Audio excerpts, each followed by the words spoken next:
So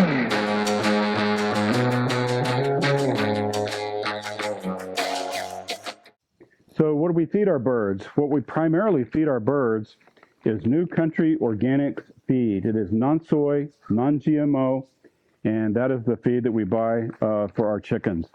It is not pelleted, it is truly grain. For the chicks, we use a chick starter.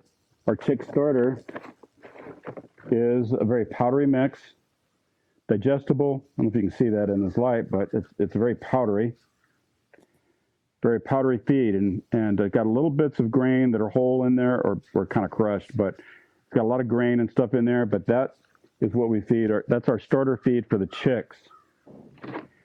As they mature, about the time that they're becoming pullets, we'll feed them. Start feeding them a layer feed. This is a layer feed from the same company, New Country Organics, and this is the feed that we'll feed those guys.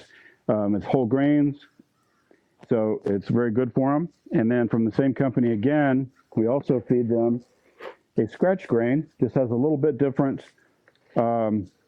seeds and grains and things in there, but you can get it with and without corn. This one still has a little bit of corn in it. And we also feed them sunflower seeds. So just sunflower seeds that gets mixed into their feed, and they absolutely love it. It's one of their favorite things. Since our birds are out on grass, and when we have plenty of grass, they really don't need much. We're also feeding them lettuce and cabbage and Swiss chard and those kind of things that we grow in the gardens that may be spent or overgrown or whatever reason. We just we'll feed them whatever greens that we're not going to use.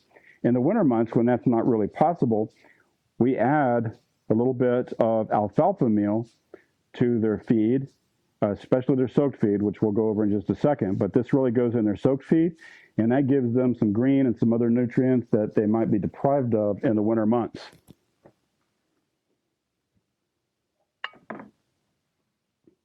In our soaked feed, we also give them, now this is all year long, this is a crushed oyster shell. This provides minerals and a little bit of grit for them that they may not get otherwise in their diet. So that gets mixed into that soaked feed as well. Our waterers, these are our 5-gallon buckets that are the waterers. Every day when we change those out in our mobile coops in the field, we set these out in the sun along with the lids because the sunlight, believe it or not, gets these nice and clean and keeps the algae down. But as our soaked feed, every day we will feed them the same mix that I just showed you, a combination of the sunflower seeds, the layer feed, and the scratch in this bucket. And we cover that with water and a dash of apple cider vinegar. So each day when we're ready to feed this, believe me, with the heat we have out here, like this is from yesterday, you probably can't see that, but it is bubbling. It ferments literally overnight in the heat. In the winter months, we'll keep 2 of these. So every other day, we just switch buckets. And it takes about 2 days to get some fermentation and some bubbling going in there. So each day then, we simply pour them through these 2 little inexpensive strainers to get the water out. And then while those are draining, I'll usually get their feed and the water and everything else that's going out to the chickens ready while this drains. And then we'll put this back in that bucket and go from there. We're ready to feed them.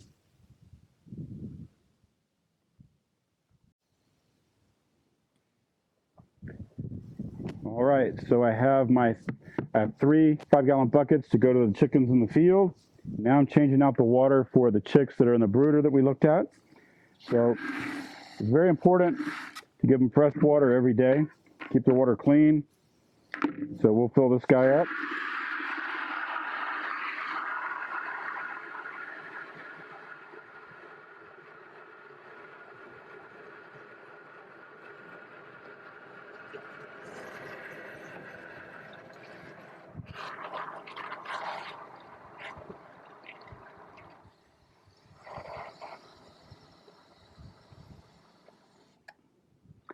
So in the quart waterer, I just do a splash and then like maybe a capful off of apple cider vinegar. And in here, I just do it by feel. I just do a good splash like so. The apple cider vinegar is really important. It helps them have a good digestive system. It's kind of like probiotics for chickens. The other thing that really prevents or helps with a lot is the pasty butt. If you ever had chicks and the back end gets really messy, this really prevents that and helps that vent area stay unclogged. So this water is nice and clean, ready to go back into the brooder. So I'll get that in there and we'll go with the next.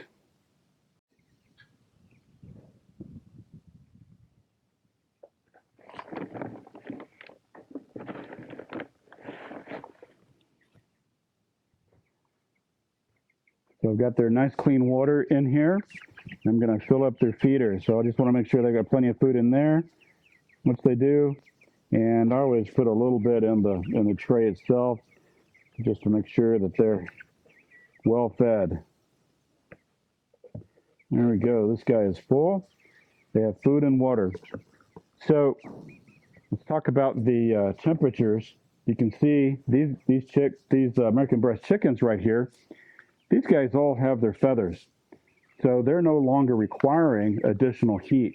When you get chicks, when you have baby chicks, you're going to need a heat bulb or a heat source that they can get under if they're too cold and move away from, enough space to move away from it if they're too hot.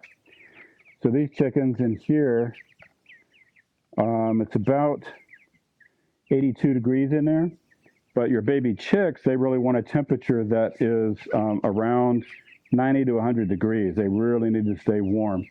So you need to use a heat lamp, or what we use, we have both a heat lamp if we need it for our light, and we also have this heat plate that they can get up against right now. This one is off right now because they don't actually need the heat. So keep those chicks warm until they are fully feathered, and then they are okay with the outside temperatures.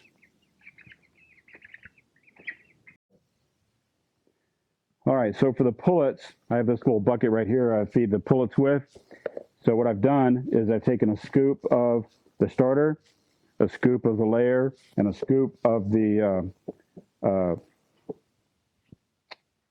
scratch grain, and I've mixed it in here and just added, it actually has a lot more of the starter than anything else. So that's what that is. So we'll get that out to the pullets. All right, so I'm going to get the soaked grain ready to go out to the adult birds. The importance of soaking the grain is just like the probiotics that they'll get from the fermentation process and the apple cider vinegar that we put in there when we soak it. And then I am mixing in just probably a couple tablespoons of the oyster shell in with their soaked feed. So the soaked feed is ready to go.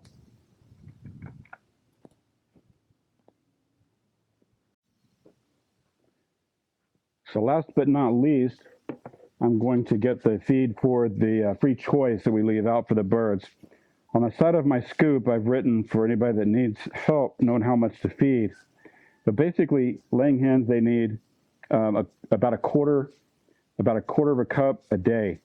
So for the number of chickens that we have, so 2 of these scoops feeds 20 birds. To get 6 scoops, 60, and 3 is 80 or more. So just write it on the side of the scoop, and that helps us remember. So for them, since we're just going outside, and this is their free choice feed, they will get however much they happen to need. So I'll just put some of the feed, the layer feed, and then some of the scratch. We do feed them twice as much of the layer as we do scratch. And then, just like in the soaked feed, I'll always add a scoop of sunflower seeds.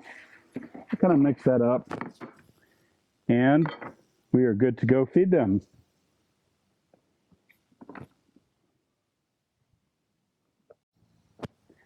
So we usually have a lot of chickens, so we use the tractor, the bucket here, to haul everything out to our birds. If you have fewer birds, you can carry it by hand. You can use a little cart or wagon, however you can take it to wherever your birds are, especially if they're like ours. We really prefer them pasture raised. So again, out here going out, I have my 3 5-gallon buckets of water. I have my feed mix for the pullets. I have my soaked feed for all of the adults, and I have some free choice grain, and I also have my egg basket to collect the eggs. So let's go feed them.